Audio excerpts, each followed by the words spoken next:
Hi Friday everybody, Coach Tabor here at Afterburn Performance. Today we're going to talk about the flat dumbbell bench press variations and how they differ a little bit from the incline bench variations we talked about last week like I promised. So I'll get that set up and I'll show you how to do those.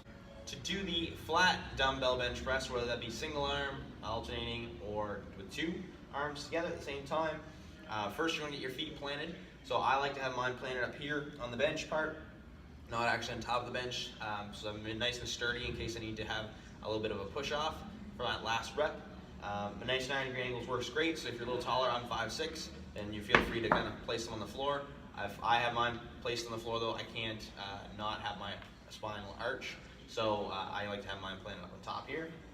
When you're ready, kick the weights back and lay flat. This is the hardest part usually to get yourself set up.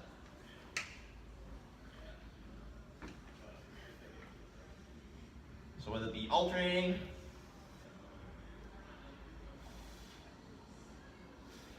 or your two together, main thing is you still want to get that 90-degree angle at the partway point and then come slightly past as you press back up. And you want to try to come down instead at the nipple line around the chest line as you go back and forth that way, rather than when we were kind of in that collarbone to nipple line area in your last program or last exercise video. Now, for me, these are a little bit light. I was able to bring them into the side and then sit up. If I couldn't do that, then I could just drop it off to each side and then sit up. Because that's usually the biggest problem with people that are doing incline versus flat, is that they can't get that up, or when they're going to lay down, they got to get the weights back up again. Versus the incline, it's already kind of set up for you, so you're already having that kind of push up and it's just a little nudge. So that's the flat variations of dumbbell bench press. Again, great options for shoulder health, and it's that single arm or alternating or double arm for that shoulder stabilization as you come back and forth, and allowing your arm to move freely with wherever it would like to go, versus the barbell variation, which is what I like to do that one for.